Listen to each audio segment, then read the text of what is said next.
Ladies and gentlemen, welcome to the content patch for the 15th of April 2015. My name is TotalBiscuit with today's gaming news and comments. Coming up in the show, controversy surrounds Mortal Kombat X's microtransaction system. All this and the OC Remix track of the day is coming your way right about now. The latest flurry of criticism regarding microtransactions is aimed squarely at NetherRealm's Mortal Kombat X, with a variety of day one microtransactions available for this particular title. Indeed, I'd hesitate to call them microtransactions considering the size of them, but this game launched with the optional character pack, which is a DLC season pass, which does not in fact give you instant access to the 4 characters that will be appearing in Mortal Kombat X. It gives you essentially season pass access to something which is appearing later on. However, that wasn't exactly the thing that was bothering people. What we also got was the ability to purchase easy fatality tokens at a bargain price of $1 for 5 tokens and $5 for 30 tokens. Now, these tokens disappear after you've used them and allow you to perform a fatality for a couple of button presses as opposed to actually having to put in the combination.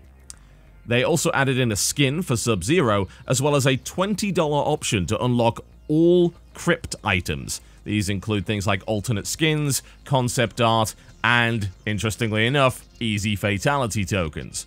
The internet was, needless to say, not particularly pleased about this, and reviewers were surprised by it since these microtransactions were not made available prior to release, which is fairly common practice, but they were also not made aware of the presence of these microtransactions before they put in their reviews, which does seem a little bit like a bait and switch. To make matters worse, there is an unconfirmed report that review copies of the game gained much larger amounts of gold for defeating bosses than retail copies do. Now, this is unconfirmed because it comes from a Reddit user and a NeoGAF user. There's no actual confirmation that this is true, but if it were to be the case, one could make the argument that it was done specifically to make it easier for reviewers to unlock all of the crypt items themselves, since they're on a limited time frame. Or, alternatively, you could make the argument that it's a bait and switch, that they made it easier to get a better review and then nerfed everything back down in order to encourage people to pay microtransactions to unlock all of the things in the crypt. Right, well, this is a contentious issue, and you probably know my opinion on cosmetic DLC by now because I did a whole video on it. And I've got to say, for the most part, that my opinion still stands in this respect. I find the idea of purchasing tokens to do easy fatalities to be one of the most ridiculous microtransactions I've ever seen in a AAA game. And this is coming from the geniuses in the games industry that brought us horse armor and all manner of different things and ridiculously expensive skins for Ace Combat planes with Japanese anime idols on them and all sorts of other ridiculous nonsense. This might be one of the dumbest. And even compared to the things that you can get within mobile games, this is even dumber than that, because you're paying for a disposable token, something that disappears after you use it, to do a move that has no in-game effect whatsoever. That's ridiculous. Anyone that would pay for that is out of their mind. I mean, it's not like fatalities are actually that difficult to do anyway. They're relatively easy to learn, and you can even get these tokens from the crypt. So if you want to do a couple of easy ones to see what they look like, you're more than welcome to do that. Paying for that privilege is absurd, and I have to wonder, I would love to see the sales figures on how many people actually buy into this nonsense, and how many people bought into microtransactions for a single-player game like Dead Space 3, for instance. How many people actually did that? It's not going to affect the game in any way. However, some people are making some arguments about it regardless, and I'd like to address some of them. For instance, we had the lead developer on The Vanishing of Ethan Carter, an industry veteran, extremely talented guy by the name of Adrian. And no, I'm not going to attempt to pronounce your last name, Adrian, because it's frankly ridiculous. I could never manage it. But he made the argument that fatalities actually do affect gameplay. They're hard to execute to prove your skill, control, and domination, and thus humiliate the opponent even more. Making fatalities easy to execute removes the aforementioned from the game, and that affects gameplay. I personally think he's stretching it a little bit because, frankly, they are, well, not that hard to execute. I mean, if you are at least competent with fighting games, executing a fatality is fairly easy. And more to the point, you're going to get sick of them after a while anyway because they're the same canned animations over and over and over again. For those who haven't played Mortal Kombat, a fatality is executed upon already beating the opponent. It's not an in-game move, it happens at the end of the match. So you're still going to have to beat the opponent in the regular way.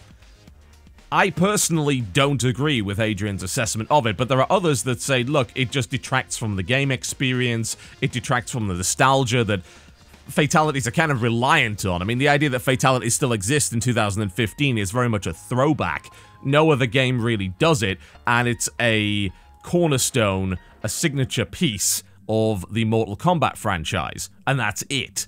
There were other games trying to do that back in the day, but everyone else pretty much abandoned it. And frankly, you know, it's very hokey, it's very backwards, it's very old school. And naturally, as a result, there's something of a gory charm to it.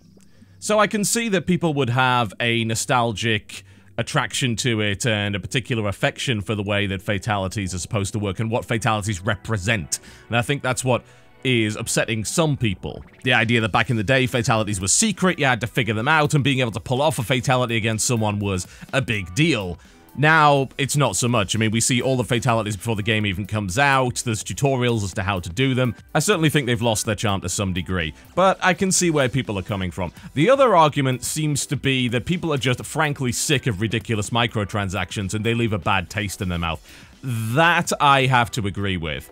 Now, while I'm not really against this whole buy easy fatalities thing, because again, it has no in-game effect, so in order to be consistent with my opinions about Evolve, I've got to say, look, you know, skins, the ability to do easy fatalities, which are purely cosmetic, that's fine, as long as you're not going into the gameplay. Even unlocking the crypt is arguably fine, because there's nothing in the crypt that helps your gameplay.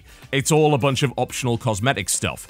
But I really do feel like this is getting towards something of a breaking point where people are just frankly sick of the nonsense that companies are pulling. And I don't think there's really a sound, logical, objective reason to say this is bad, but I think there are plenty of subjective reasons, and frankly, the feelings of the consumer are something you've got to take into account. Consumer fatigue is a real thing. If you start to piss off consumers too much, then you're going to get to the point where consumers are simply unwilling to either invest in your game or invest in any of your DLC, regardless of what it happens to be. Because they're just sick of being treated like cash dispensers. You buy a game, the first thing you see is the game asking you for money. And this is after, by the way, they put Goro behind a pre-order paywall, which is the most egregious of all the things they've done as far as I'm concerned. Even if this accusation that they reduce the number of coins that you get, making the crypt more difficult in a day one patch is true, I still think the Goro thing is far more egregious than all of that. They're looking at an iconic character behind a pre-order paywall, and with the game broken on day one on PC, which is now thankfully fixed, everyone that pre-ordered ran the risk of having a non-functional game. And they rolled the dice on that so that they could get Goro, because it's an iconic character. It's exploiting the nostalgia that people have for this franchise. It's exploiting the long-term goodwill of long-term fans of the series. And that, to me, is pretty damn disgusting. Some might say the pre-order bonuses are rewarding loyalty. Well, no, they're really not. Because you can never guarantee that the next game in the series is going to be as good as the last. You can never guarantee, certainly in 2015, the game's going to bloody well work properly on day one. That's not rewarding loyalty, that's rewarding the willingness to gamble on something that you haven't played yet, and that's an unhealthy way to do business. Regardless of everything that I've said about the DLC being cosmetic, you can't argue with the fact that this has pissed off a great deal of people, and those that buy a game don't want to be confronted as soon as they go in with options to buy. I mean, come on, I just dropped $60, stop trying to milk more money out of me as quickly as you are. I certainly don't agree with the fact that they put the character pack on a pre-order for $30, especially since we don't know when the bloody thing's coming out yet. But at least that's real content. At least those are 4 fighters that are being developed post-release, which is totally fair as far as I'm concerned, and then released as a, well, I wouldn't call it a microtransaction, considering it's $30 for 4 characters. That's the price of several indie games, frankly. And hell, by the time that comes out, Mortal Kombat 10 might be discounted down to that. It's an expensive proposition to get 4 characters, even if one of them happens to be the Predator. You are creating, with actions like this, an unhealthy environment where people are less willing to put money down on AAA titles. If anything will cause the next video game crash, it will be the over-exploitation of customers through absurd microtransactions. And Mortal Kombat 10 has some of the most absurd that I've ever seen. Some of the least harmful, certainly. You are not buying power. Yes, there are accusations that the crypt has been made more difficult to unlock as a result of this. Again, we don't really have too much confirmation. We don't know why, or indeed even if the review version in fact gave you more coins than it does. We've just got a few random words on NeoGAF and Reddit to go by. But they're still ridiculous. And ridiculous in the silliest possible way. In the way that you would take one look at it and say, are you serious with this? Are you absolutely serious? This really seems like the sort of thing that's jammed in there by a clueless board member. Certainly not the sort of thing that you would expect from a veteran games developer. You would expect more respect for the consumer than that. And that is what it all comes down to. That's what really matters. Consumers feel disrespected when they're presented with this kind of nonsense. They feel like they're being taken for a ride, treated like idiots. And frankly, they're completely justified in feeling that way. And if you want to engender consumer loyalty, that is not the way to go about it. There we go, folks. That's me done for the day. Thank you very much for watching the content patch. But of course, before we go, I'd like to give you the AeroZ Remix track of the day. We're working our way through the absolutely fantastic 7 songs for 7th Saga. And this is the 3rd track on the album. It goes by the name of Star. You can download the entire album for free at ocremix.org, and I'll see you next time.